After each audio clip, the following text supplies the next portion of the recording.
Welcome to Parking Live, where the curb meets the conversation. I'm Jade Neville, and I'm very glad to be back from holiday. And I'm Matt Darst. Welcome back, Jade. And thanks, everyone, for joining us today.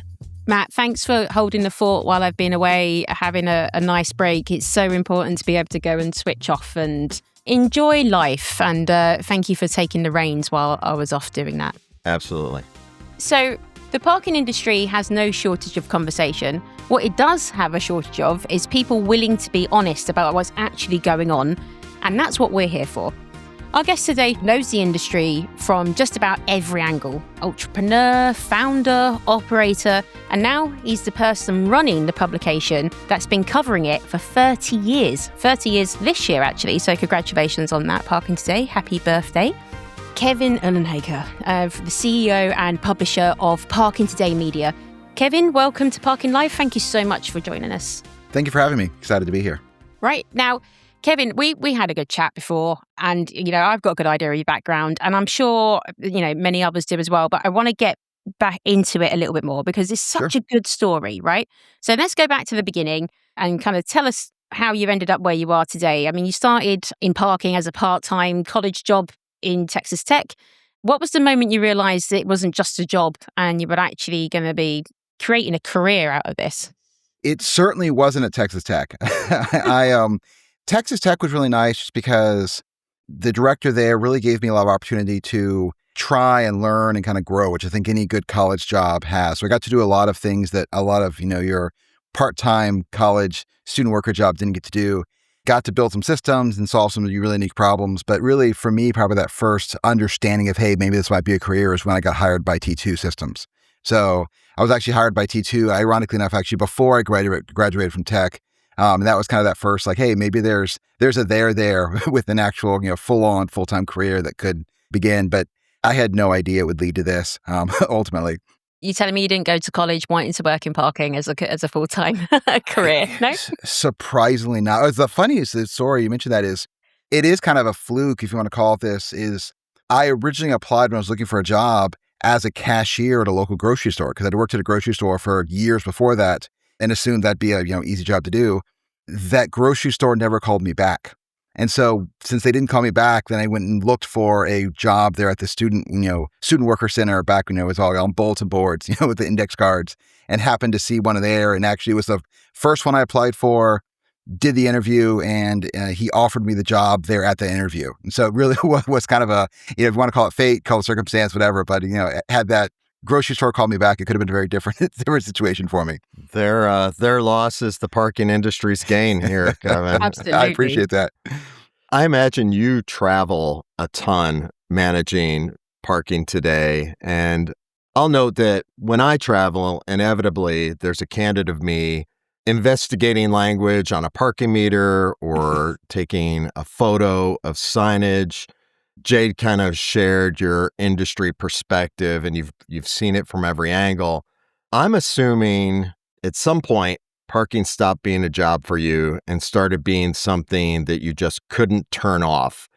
And if so, I'm wondering what aspect of parking is there that you like to particularly nerd out about, like something that you just can't control or turn off when you're on vacation? It's a good question. My family would appreciate if I turned it off. It really is kind of, and the way I always like to look is I look at parking as very hyper-local, right? I mean, we talk about it as industry, but it is very unique, both from a kind of a geographic perspective, but even in the same city on a block, right? So for me, it really is the different problems that parking is solving for and the different ways that the various technologies, really everything, even from paper valet tickets as a technology all the way up through kind of your most advanced systems, how they're used. That's one of the things I think it makes parking complex. The phrase I always like to use is deceptively complex, is there's that nuance to every location. And so for me, it is, looking at like, oh my gosh, this is how interesting that these 5 spaces are being used for this in this situation. So it's more of that kind of operational approach to it and how, it really is. And it never fails to surprise me all the different ways that parking has to be managed to solve for the problems. Because ultimately, it's never really about the parking, right? It's about getting people where they need to go. And people are going to all different sorts of places. So that's where typically where you see me nerding out and taking those photos like, oh my gosh, look at this. I love that. I class myself as a parking family in our household. So both me and my wife both work in parking. Oh, nice. So we have to have a cutoff of conversation about parking. And dinner time, afternoons, that's it. No more parking chat. If we're talking about the colour of the yellow that's being used in double yellow lines and, the kind of pigment, different shades in different areas, in conservation area or not, that's how technical our conversation gets. And when you have to pinch yourself and go, hang on a minute. There's more to be discussed here. Maybe we should put that down. Matt, do you have that? Do you still talk about parking to people? Do you have something that is extra passionate bit of parking for you that you can't put down? Yeah, I've got some close friends from my prior life in government that inevitably, yes, it can, a conversation about families can suddenly take a shift and we're stuck in the parking world again. It's a malady that we are constantly trying to address. It's just like when you find your people, you just can't help but to share that passion and knowledge, can you? I think it's just a natural thing that's ingrained in us. And, while we're on the subject of parking behavior, I have to be honest, I'm a bit finicky about where I park. As a person who works in parking, I didn't drive a car before I started working in parking. I think I was working in parking for like 6 years before I learned how to drive. And that was like such an experience for me, kind of being completely naive to the sector when I started and starting off in enforcement and kind of working my way through. It was an eye-opening experience from that perspective. But I'm quite finicky about where I park. Having all that knowledge, it makes a difference. Have you ever driven around a car park to find the perfect space? And if so, what is your actual criteria? What are you looking for? It's funny. I absolutely do that. Assuming there's that much of a variety, right? Sometimes you just, and also who's with me. I will say, when I'm with my wife, it typically is what is closest to the door and gets us there the fastest. She doesn't give me as much leeway to go look for that perfect space. But if I am in a garage or a car park, I typically like going up and close to the elevator. So I will be that person who will pass a couple of the levels where most people just, stop when they see the first space and actually get that closer one, even if it is closer to the roof, that is closer to the elevator. Because frankly, it's that vertical lift anyway. That's kind of my primary one. It's, thankfully I'm not as worried about maybe I should be lighting and those sort of things, which other people do worry about. And we've actually written a bit about on Parking Today. But yeah, that's really for me is like, how do we find that location? Or the other one, actually recently I was on a trip with my boys and we had stuff in the car. So for us, it was that spot of back against the wall. So ideally we could be up against the wall. So hopefully there was less of a chance for them to break in and take our stuff just because of local proximity there on that wall. So we had a couple of weird ones where we're like backed in the wrong way and like, what are you doing? Like, no, I'm trying. Like, I know it won't stop it for sure, but at least we'll help prevent it a little bit. That's interesting. Yeah, I hadn't thought about that. The defensive use of parking, smart play. So I imagine you see it all as you travel city to city and look at, as you noted, kind of the localized nature of parking. Is there an experience that you've had, either curbside or in a lot or garage, that really was upper echelon? What I'm trying to understand is, what was it about that experience, to the degree you had one, that really showed that the operator understood the driver experience? And what is it that most facilities still get wrong about parking? It's a good question. I will say, to me, the best parking is parking that works effortlessly. So it really is that design, at least in my opinion, like starts from the beginning. And really, it's all about kind of good communication about what they want from you, where you're supposed to go. And the equipment that's used doesn't necessarily mean there's no equipment or there's no gates. I mean, there's a place for gates, there's a place for equipment, there's a place for no gates, right? Those are all tools. But in my mind, it really comes down to how well are they communicating with drivers on what they want them to do and what they're supposed to do next, and making it easy for them to be in compliance, whether you are paying or you need to register somewhere or get a validation, and making that process work. And so I think that I always like to say, that the best parking is the parking you don't think about. And I always, ask people outside the industry, like, tell me about your worst parking experience. And they all have one. And I always say, like, tell me about your best parking experience. And most of them can't think of one. And I think that's some of the paradox of this industry, is that the best situations for parkers are the ones they don't think about. And so it does create this kind of interesting situation. And so unfortunately, I don't have one particularly for you of like, hey, it worked well. But in my mind, that is the measure of how good it was, is that it didn't stick out because I was able to park and go on about what the rest of that I was planning on doing. That to me is refreshing to hear. Someone once said to me, interestingly enough, you can't spell parking without pain. PAIN, right? And I like this idea of making it effortless and something you don't even have to think about. It's amazing to me, your career. You've built companies, you've sold companies, and then you decided, well, I'm going to buy a 30-year-old media institution. Has there been a moment where you've said, what on earth have I done? What have I gotten myself into? Quite a few times, actually. I made that classic entrepreneur mistake of thinking like, well, how hard can this be, right? I know the industry, we've done companies, and that clearly was a mistake. I mean, in any company in and of itself has its own nuances, but the media industry itself, learning that has been a challenge, and frankly, was a steeper learning curve than I expected. But also in terms of what Parking Today and John Van Horn, that Parking Today has built, he really was doing a lot of different media things that in my mind all kind of blurred together, but I didn't realize how unique disciplines they were. So having a monthly print magazine and then a website and then newsletters and a trade show, like all of those are things that are their own set of skill sets. And there are companies out there who just do any one of them. And so the fact he was doing all of them and having to learn all of them, mind you, while we had to keep publishing, right? In the software world, once you write software and you deploy, it's running. I mean, and while there might be some critical bugs that you need to fix now, for the most part, if your next upgrade or release slips a month, most people don't even notice, right? Some customers might be waiting for a feature, but ultimately they get to keep running. But if we miss publishing monthly, or if the website doesn't get updated or the show doesn't happen, people notice that. And so it really was, that old adage of, like fixing the plane while you're flying it. I really was learning to fly the plane while we had to keep flying that plane as we're going along. So it really was a different set of skills, both learning them. The other thing I'll say is, having built a company, like, where all the proverbial bodies are buried. Right. Because a lot of them, you put them, whereas coming into a company that was, 28 years old when I bought it, it was a lot of learning that, where are things at? Why do they do things? So it's coming up to speed on 28 years of that experience, in addition to learning everything else, was a very different experience than what I've had in my past. Yeah, I'm sure you've had to think about breaking some things to make them work better as well, right? What was your vision when you took it over? What did you see that you wanted to change immediately? And what did you see that were things that you wanted to capitalize on?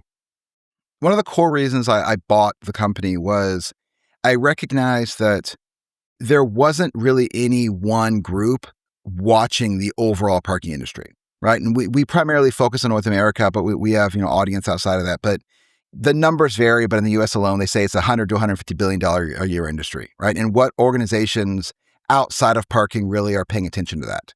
And I recognize that Parking Today, having that full audience of that industry, allowed us to really be that voice of the industry and really tell that good news. And that was one of the other aha moments I had, is that parking people are doing a important but unrespected job, and few people were really telling their story and telling that good news of what they were doing. And I really saw Parking Today as an opportunity to tell that good news and share that story and be that kind of unbridled advocate for, and positive messaging for an industry that for the most part doesn't always get a lot of, positive news, both even from internally, much less outside of it. So to me, that opportunity to bring, my experience in the industry and what I know, but also how do we expand that, take it another, 28 years and, helping to broadcast what the important work this industry is doing. You mentioned obviously that John had been building this for 28 years. Oh yeah. Prior to you taking over. I mean, that's effectively inheriting a legacy from that perspective. Did you feel the weight or the pressure to maintain certain aspects of that when you took it over, or did you go in with have you gone in with a fresh mind to say, actually, certain things need to change? And if that was the case, what was the first thing that you changed that had come in from the past? So I will say the first thing really was a lot of and this is unsexy, frankly, but a lot of the internal systems and processes, right? I mean, it was a 28-year-old company, and John's a publisher. John's an author, right? John is self-described as not a technology person. So it really is bringing in a lot of those kind of modern things in terms of running a business and kind of, understanding and getting those things, up and going. And I did that first because I wanted to really understand what was there and why it was working before we began making changes. And really it's that whole kind of seek to understand first, and then begin to make those small changes for the things I understand. So, and also looking at bringing in people who have experience and have done this before. One of the first things we brought in, because my background is not in writing. I'm actually, you might notice I don't write a whole lot for the thing. So we brought in an editor-in-chief, Jay Landers, was one of my first hires, because I knew I wanted that independent voice. And Jay has 25 plus years in, kind of journalism side outside of parking. So I wanted someone to kind of head up our content who didn't know parking but knew journalism, because I knew I really wanted Parking Today to be that kind of old school, neutral Switzerland of sort of, look, we're going to report on what's going on. We're going to, talk about things that might be uncomfortable, but we're always going to do it honestly. And I wanted someone in Jay that was his core skill set.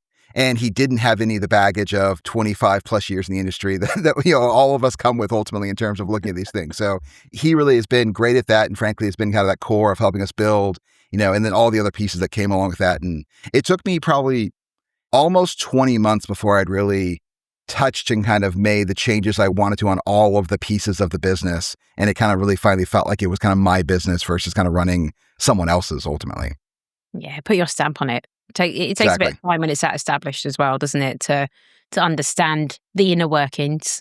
Well, and also parking people don't like change. So I also understood the fact that it wasn't in any of our best interest to come in and make a huge change. And so if you look at the change we made to our magazine, we had a redesign in mind, but that redesign we rolled out over the course of a year. So it felt slightly different every month, but it didn't have that jolt of oh my gosh, this is completely different 1 month to the next. So people kind of grew into that change and felt it as we were learning, as opposed to having a dramatic shift, which is not what most humans want, but especially I think most, parking people are more, they like status quo, ultimately. Creatures of habit. Exactly. Yeah. Yeah, I hadn't even thought of that, Kevin, this idea of the risk of personal bias and the potential to bring, as someone who's been in the industry for so long, to kind of color the direction of the magazine. So really cool idea of bringing in an independent outsider to really help shape the vision of the magazine. I have my own personal biases. I come from a curbside management perspective, and I don't really play in the off-street world. Was that a huge challenge, marrying the balance of curbside parking and off-street or garage or lot parking? Did that consume your time, or was there some other challenge that you found disproportionately sucked up all your hours?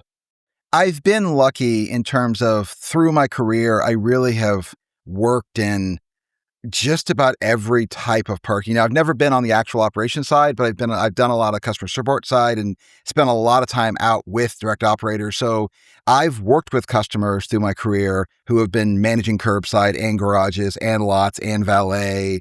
I mean, even your New York kind of, I like to call stack and pack valet. I mean, probably the only thing I really haven't done is your kind of mechanical, vertical type stuff. But so I've been lucky in terms of seeing a lot of that. So I've come to it from that kind of broader expanse of, there's all these different things we're doing, but ultimately they all play a part in the kind of broader piece there.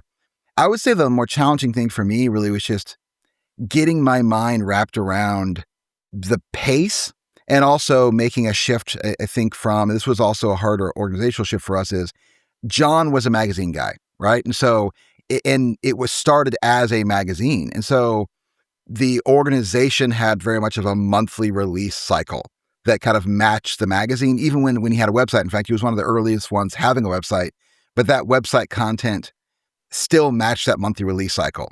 And so one of the big shifts we had to make, and it was kind of aha moment for me, was we had to shift our cadence. And so even though we were going to keep a magazine, that magazine and then the content, I like to think of them as channels, like the content going in the magazine needed to have a much longer shelf life than what was going on the website versus what came in Park News. And so it's this idea of how do you have these different types of content that hits these different, channels, and ultimately how do we shift our organization from thinking about releasing content monthly to thinking about releasing content.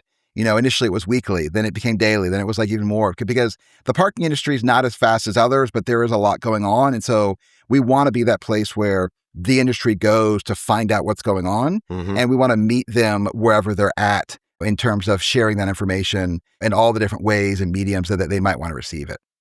Very cool. You're absolutely right. I mean, the idea of maybe a procurement that you want to report on, by the time that magazine goes to print, that procurement cycle could have ended, right? So, of course. Yeah, very cool. And our approach is we want the magazine to be something that you can pick up 6 months later and it's still valuable. Mm-hmm. Versus, so it's kind of like our magazine's the longest, website's kind of that like about 1 month, Park News is that, a day, a couple of weeks, podcast pieces, and then we look at Pi as our in-person content channel, right? So that really is designed, ironically enough, to be our shortest time frame because we've designed Pi to be uniquely in-person experiences. That's why we don't record it. We want it to be that you had to be there to experience it, but yet we continue those same content themes we talk about all year there in person. So it really is that our shortest time frame is like literally in that conversation in that room, which will never happen again. We have our people who are doing the thing typically write about it afterwards, but it's not the same as being there. So it's kind of this, longest being the magazine, probably shortest time span being there at Pi, but parking related content of all sorts. You mentioned Pi, and I remember when you took over Parking Today, that wasn't you closing literally weeks or just before Pi was actually happening, and then you had to go and throw yourself. I mean, you hit the ground running, going from okay, I'm gonna buy this, and then okay, I've got to put a show on now. Like weeks later. How did you juggle all of that? So we closed the Parking Today deal the Thursday before Pi of 2024. Wow. So, and we announced it there at the show there in Schaumburg in 24 at the opening event. So John kind of made his big announcement. We'd kind of teased there was kind of a big surprise coming. Amazingly enough, even though people claimed they knew, the surprise held, because this industry, you can never keep anything private. But so I was pretty happy with the fact that surprise held. But for better or for worse, is probably the best way that I function is kind of being thrown into the fire. Throughout my career, I've kind of been that person who's been thrown into things. So it suited that side of my personality well, but it has created it's been challenging. I mean, I've told other people, Parking Today has been the hardest thing I've ever done. And not because of anything negative about it, but just because of the nature of all the things I've been learning, but also keeping and maintaining something that's going ongoing. And, you mentioned, that reputation that goes on there. So it has been interesting. And really, we have been kind of learning as we're going. And I've really tried to apply a lot of the techniques and approaches that I had back in our technology companies to a media business.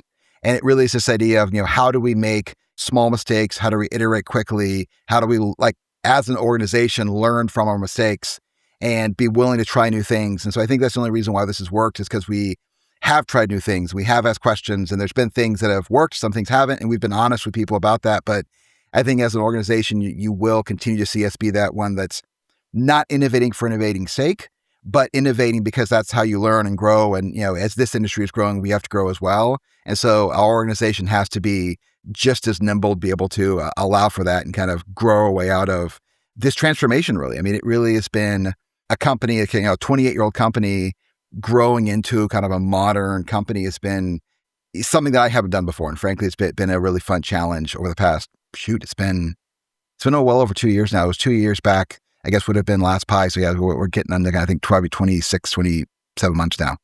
Another feather in that very busy cap of yours. That's what it is. Another big feather in that very busy cap. And you introduced the Parking Hall of Fame at Pi, and that's not a small thing to add to an event. It's a great thing to see in the industry. Why does the industry need that right now? So at Pi, we were very honored to be able to work with the Parking Hall of Fame, which is its own independent nonprofit. It actually was the idea and brainchild of Isaiah Mao. We're given full credit. And so Isaiah had reached back out to me. We then brought on Catherine Beatty. So the three of us founded it together because I had nothing else to do. Let's also found another organization in the middle of doing all this.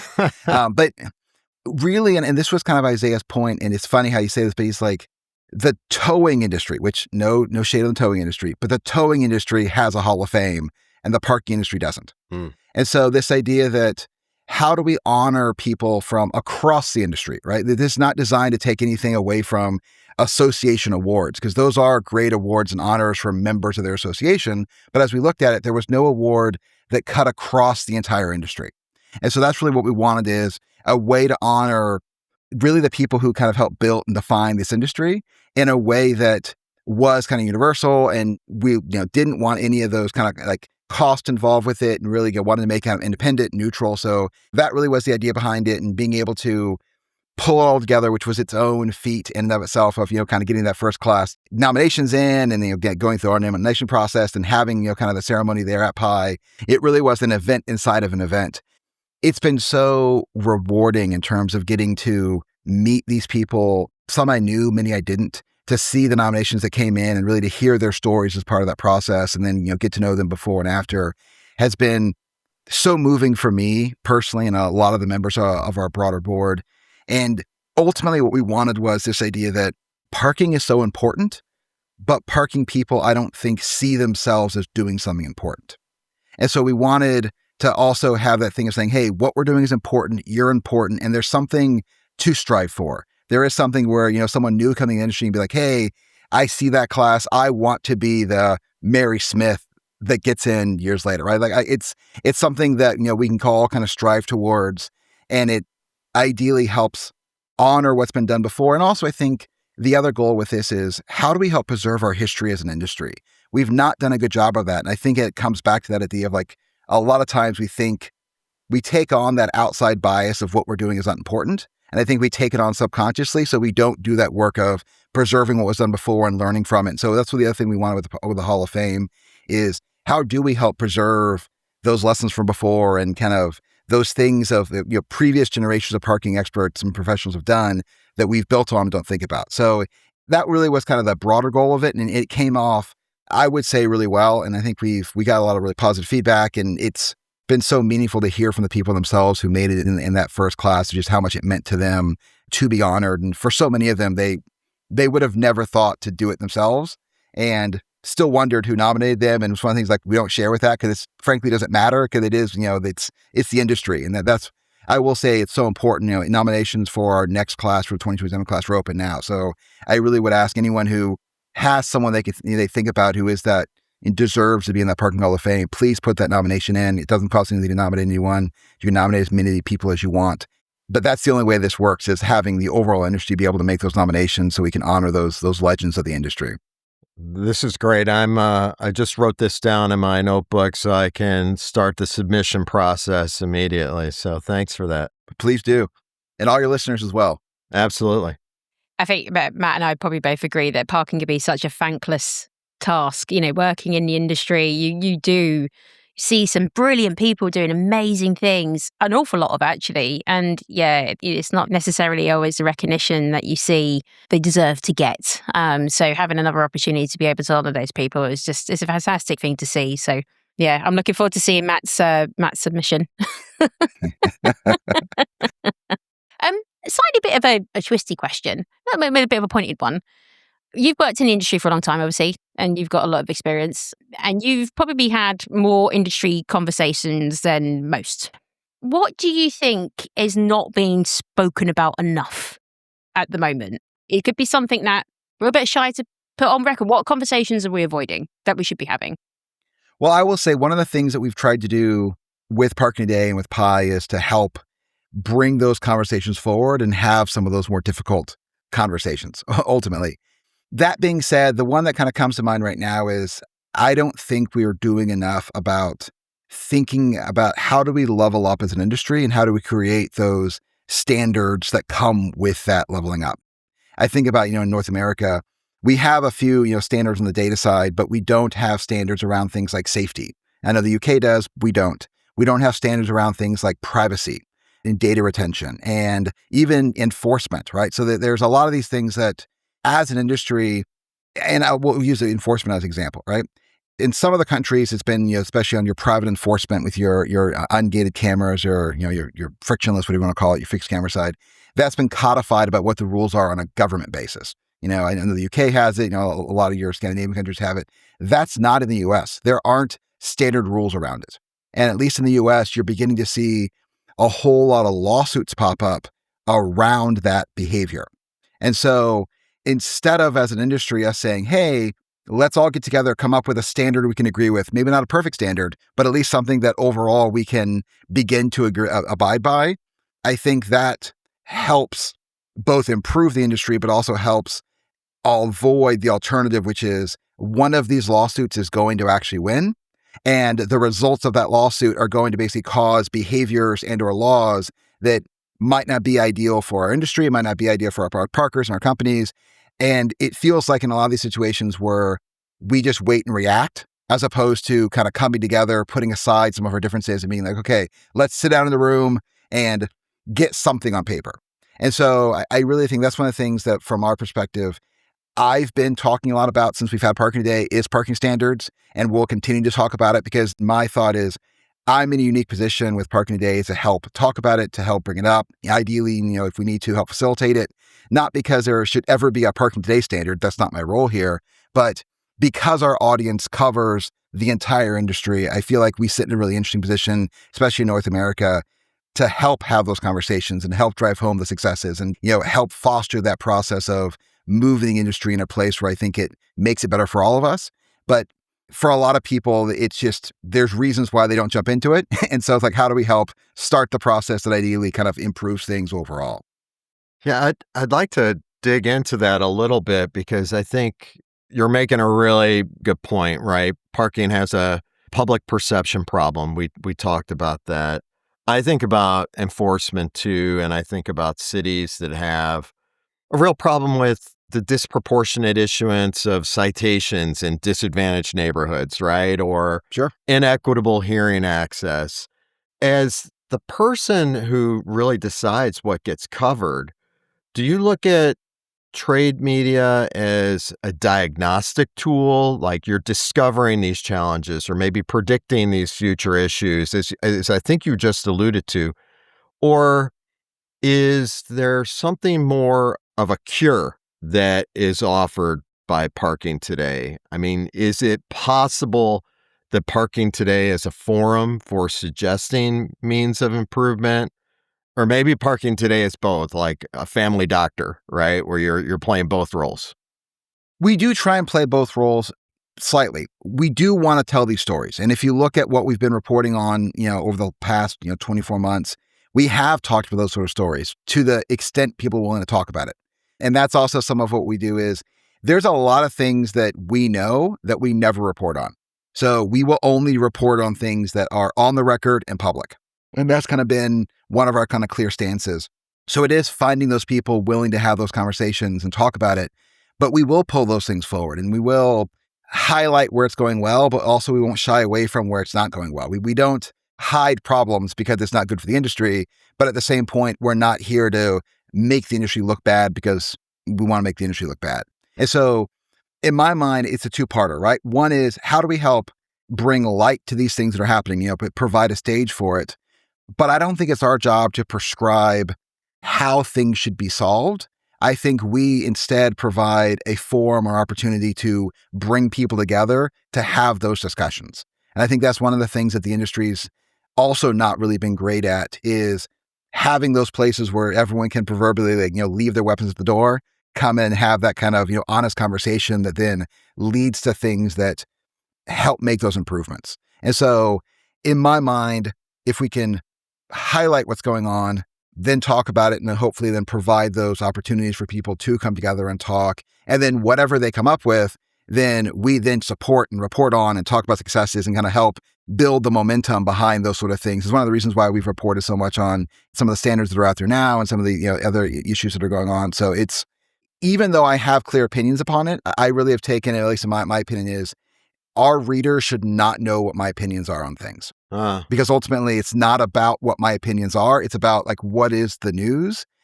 Those opinions can be had in private discussions, but we're never going to have one overall opinion. So Parking Today, at least in my hope, is that place that is as neutral as possible, that educates people, but then provides opportunities for people to have honest conversations that ideally we can help foster because we do know enough about it. But ultimately, the solutions can never come from us because we're not the ones actually doing it. The solutions need to come from the people who are actually doing it and understand the most and are going to be the ones responsible for executing at the end of the day.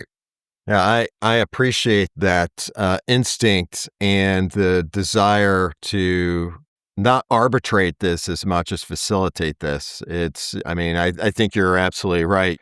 That's really how you get people engaged. That's fantastic. It's a true Switzerland. That's what that is. A true Switzerland. That's the goal, at least. Yeah. And, it's the same that we'll be trying to do here at Parking Live. We're creating it's a platform. It's an open, agnostic platform. We can have honest conversations. And, we've had some varied conversations of, some very different topics. And we're not here to share any one particular view. That's the point. We're giving people a platform to be able to share theirs and do it in a safe space where everyone could be heard. And it's exactly what I'm hearing from you as well. And also getting the right people in the room to be able to have those conversations is so important. I mean, I can imagine your little black book isn't so little when it comes to contacts, and that, how you can pull people together, and having that network is such a powerful tool. Thinking about that, I was just kind of sitting here and I was putting myself in various different positions, different shoes from different guises throughout the industry. And if I was, say, an authority member and hadn't interacted with Pi before or Parking Today, what's the benefit from me? And then likewise, to get involved, that is. And likewise, from a technology provider or an operator's perspective, what's the benefit? Why should I contribute towards Parking Today and get involved in something like Pi? You mentioned before about the voices. I mean, that's one of the things we really wanted to do with Parking Today is how do we highlight more of those voices?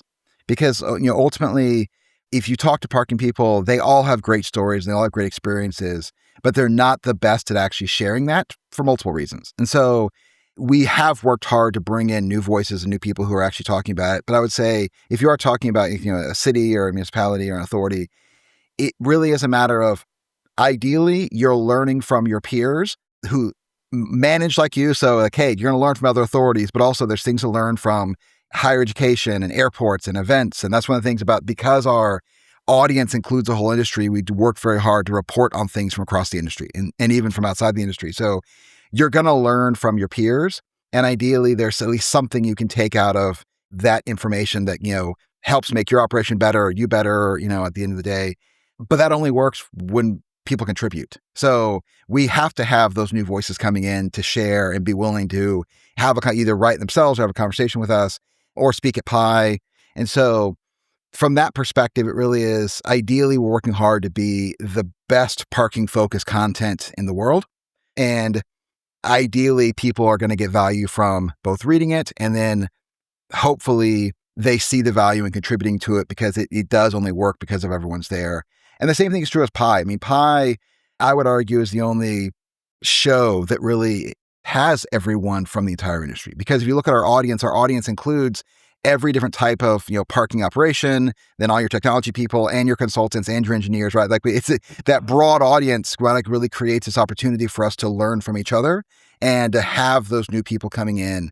And so we have structured it in a way of, let's create this content that you haven't heard before from people who are experts at it, that then allows you to both, for as an example, say your higher education, you can have a higher education session, but then our next session is about a broader parking topic that isn't segment based. So we kind of intentionally take people up, okay, we're talking about higher education, you know about that. Now we're talking about topics that shake up the room, and so you are able to kind of interact and hear from different people, and we kind of put you back into your kind of segment there. So it's this idea of having you learn both ways, and being part of that broader community and being part of those conversations in a way that is unique and ideally brings more people in. We've worked really hard to make sure the fact that we're a show that more people can come to and that is affordable in a way, because it really, in my experience, parking is very rarely just run by one person. And so having more people be able to come expands both that experience, but also from, our exhibitors who are there, they want to talk to more people, right? Because, from a buying perspective, parking is rarely an individual buy, it's a committee buy. So the more people who can be there and can talk to vendors and learn from them also makes that buying process better on the vendor side. So we really are trying to kind of create a warm and welcoming environment that more people can come to, that ultimately then for our exhibitors and sponsors leads to more positive business experiences, but also that then leads to better operational experience because they're finding that best partner for them to work with over the long term. So that really interesting point of the cross-pollination of expertise and topics, because very often we see this siloed seminar kind of working situation where, you'd have all the municipalities in one kind of segment, you'll then have all the providers in another segment, technology and, whichever, and we're all kind of get split off into our little groups. But actually talking to people who work in universities, airports, technology providers across municipalities, all of these kind of different conversations, that cross-pollination really does generate an awful lot of learning. And Matt and I have seen it in conversations that we've had. We've learned so much, haven't we, Matt, across these seasons from other sectors of the industry that neither of us have touched or kind of thought of before, Yeah. It makes such a big difference having that crossover. Absolutely. And we even do it with our speakers. So we actually run our PI speaking sessions slightly different than a lot is, while we do have a call for speakers, we have a set, I think about 10 basically core themes that we've been talking about, we will inform and talk about all year. And so we invite speakers to come and say, okay, which of these themes do you feel like you're uniquely qualified to speak on? What ideas do you have with it? Then from those speakers, we actually will then put together either speaking panels or speakers together about a topic that in many cases haven't spoken together before. And so as an example, this year at PI, we talked about the impact of congestion pricing in New York City on parking. Well, it's still relatively new in New York City. So we put together a panel that included someone from Spot Hero who could talk about like the pricing reservation impacts both inside and outside the congestion zone. We brought in someone from INREX who could talk about the traffic side of it. But we also brought in someone from the UK, actually Hannah, who's been dealing with London congestion pricing and their impacts over the long term. So like, how do we bring these three people together to have a presentation that uniquely addresses both what has been learned from London, what do we know a little bit about New York, and then what are those kind of key lessons people can take from it as these other congestion pricing zones are being talked about. So all of our sessions are kind of these interesting mixes of people who haven't presented together before that create this, like I said, one-off situation, because no one company is going to put together something that brings those three people together because they didn't know they're going to be brought together. So not only do they get to know each other, but it creates these really interesting presentations and panels and discussions that don't happen anywhere else because they are curated by our editorial team. Yeah, I have no doubt that you are going to achieve your engagement goals. I mean, we're already kind of seeing it in the industry play out. You're obviously an inquisitive person to tackle something like parking today. I'm wondering if you could commission one piece of journalism that you think the industry actually needs. What would it be? Is there an area that maybe we haven't focused on that we really should be thinking about? One of the nice things about being in a position of journalism is we do get to pull forward some of those things that I think are interesting. So one of the things that we've done, but frankly are going to be doing more of is, and we started off with an article, you can be there in Parking Day, and then it was actually a couple sessions there at PI, is talking about how do we ensure this level playing field around kind of gender. And the word equality has been used in such interesting ways, so it has an interesting context to it. But ultimately, how are we making sure the fact that everyone in our industry is playing on a level playing field and has equal opportunities and aren't going into hostile work environments? And so we've started that conversation. We're going to continue doing that. So, if one of the things we will be working on is how do we create and do more research about where are people at in the industry? What are those opportunities looking like? How do we help get a broader amount of diversity into companies, not because it needs to be, but because it's been found time and time again that increased diversity makes for better companies and makes for better workplaces. So that's been one of the things that we've been working on with really interesting and I would say brave people to kind of help have some of those conversations. But then how do we help get some data behind it to kind of show and reinforce the fact that there are better outcomes when you are providing opportunities for people to succeed. And you're not putting people in positions because of some sort of label. It's because lots of people have talents. And if we give people opportunity to succeed and to grow, it's better for them and it's better for those companies and it's better for the companies, it's better for the industry, right? So I would say that's kind of where one thing that we are working towards. We started, but there's a lot more work to be done there to kind of quantify those stories that we know are back there with numbers and be able to kind of have that measurement to see what is working, what can be done, and how are we progressing towards some of those goals. Excellent. And so I guess my follow-up is, and this is an opportunity to be biased and to show what you care about in parking. We recently had a guest on. Her name was Julie Dixon, and Julie shared with us this idea of the parking magic wand. And it's essentially a tool that you can use to change anything in the industry. And if Jade was to pass you that parking magic wand, it comes with a sound effect. I'm sure our producers will help us make that happen. Yes, absolutely. Lovely. What would you change in the industry? I would change our viewpoint of ourselves and the importance of the role that parking professionals play in people's lives. And I would say ultimately, well-run parking, when parking isn't properly managed or properly inventoried, communities and cities don't run well. Universities don't run well. Like locations don't run well. And so really well-run parking is essential to improve the lives of people well beyond what we realize. The impact of that, I don't think we really take upon ourselves in terms of recognizing how important that is, recognizing the positive impact that we have in this broader world, and being willing to speak up and advocate for ourselves more. And I think I've seen it so many times as an industry, when the Ubers and Lyft first came into our industry years ago, we invited them in and they were telling us parking is going to go away, right? We're going to eliminate parking. And parking people, a lot of us were like, well, I guess if they've raised a lot of money, they must know what they're talking about. No, they don't. Like, we know our industry, right? We've seen it, now with the autonomous vehicle, same thing. We bring them in. I'm not saying we shouldn't talk to them, but we take this deferential approach to them. And I think you even see the same thing with companies where they will hire senior executives from outside the industry that worked at some big company. Like, oh, well, if they worked at Google, they must know what they're doing. Let's bring them into parking.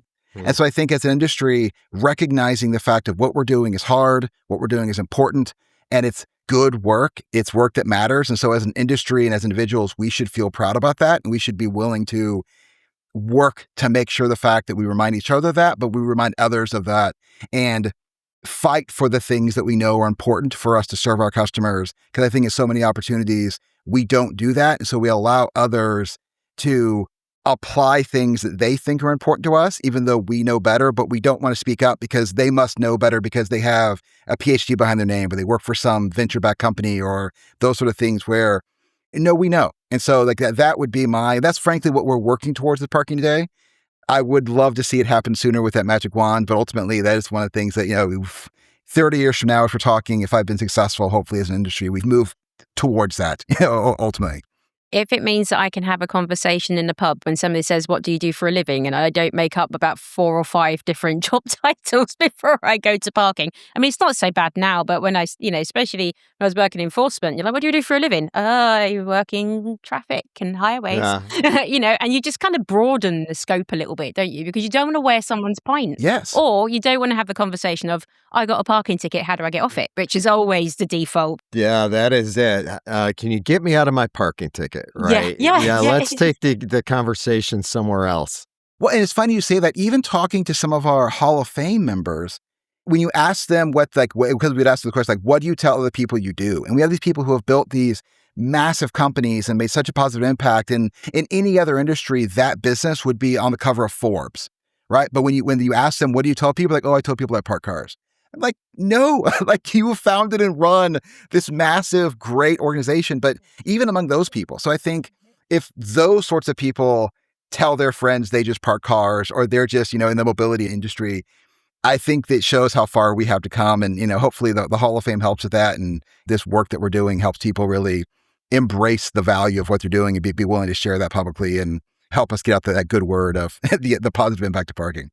Absolutely. And I've grown into my parking skin. I'm very proud of my enforcement roots now and my grounding as a civil enforcement officer. Any chance I get, I'll talk about it because it's such an important thing. It's such an important part of the parking role in society as well, actually, and a very undervalued part of the industry, I think, in terms of the important work that they do. So yeah, I'm all for it, and let's champion the industry publicly as best as we possibly can. This has been amazing, Kevin. I've had so much fun having these conversations with you and asking some quite wild questions in some of these cases. But I'm glad the magic wand has been dusted off and we've got that one out there as well. And look, what really sticked out for me is that research and that kind of elevating the equality and equity, diversity and inclusion in the industry, something as I'm very passionate about. So it's great to hear that you're doing some work on that too. So I look forward to seeing more about it. Absolutely. It's important work. Yeah, Kevin, thank you so much for your time and your honesty and really incredible insights on what it takes to run a trade publication. And also, thank you to our listeners for joining us today. And we'll be back soon with more from Parking Live. Thank you for having me. Enjoyed it. Thanks, Kevin. Thank you for listening. I'm Julie Gates, executive producer of Parking Live. This episode was created by hosts and producers Jade, Neville, and Matt Darst, producer Chris O'Keefe, editor Patrick Emile, and associate producer Cindy Raskin. Parking Live is brought to you by Modaxo, passionate about moving the world's people. You can follow us on LinkedIn, subscribe wherever you get your podcasts, and visit us online at parking-live.com. Thanks for joining us at Parking Live, where the curb meets the conversation.